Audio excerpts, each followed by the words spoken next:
Hello everyone, welcome to Shorthand Battle. I am Divya and I am going to dictate you a legal passage of 500 words at the speed of 120 words per minute. So be ready for the dictation. 3, 2, 1 and go. The defendant contested the claim of the plaintiff and in paragraph 14 of the written statement it was specifically stated that the suit land was earlier in possession of Tanku and thereafter it came in possession of the defendant. The trial court dismissed the suit by judgment and decree dated 6 October 2012.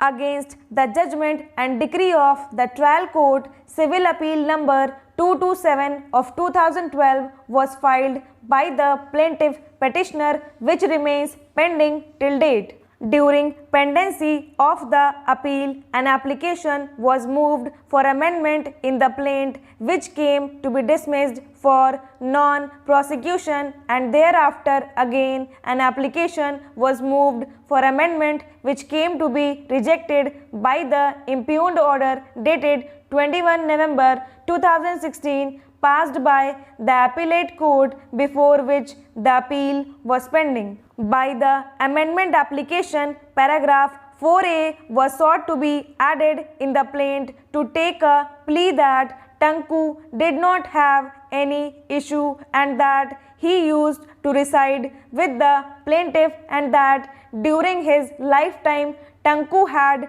transferred possession as well as title of the suit property to the plaintiff and therefore the plaintiff became the owner in possession of the suit property. The appellate court rejected the amendment on two grounds. The first ground was that earlier also application for amendment was moved which was rejected and therefore second application was not maintainable.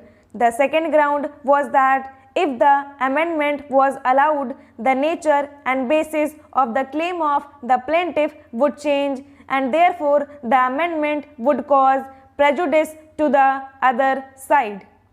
The submission of the learned counsel for the petitioner is that insofar as the first ground for rejecting the amendment application is concerned, the same is not legally sustainable because the rejection of the earlier amendment application was not on merits but was got dismissed as not pressed inasmuch as there were few technical errors and accordingly a fresh application was not barred by principles of res judicata.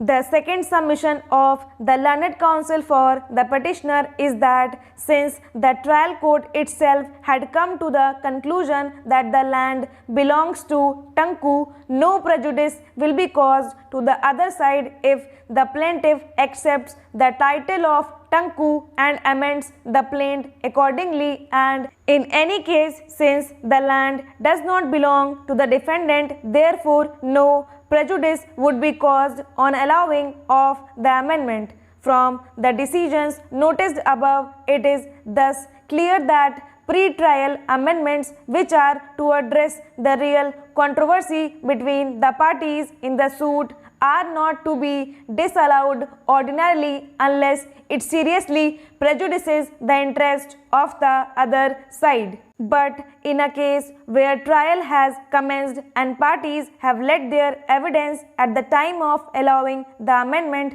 the court, with reference to the facts and circumstances of each case, has to consider the question of prejudice caused to the other side in the event of amendment being allowed. Stop.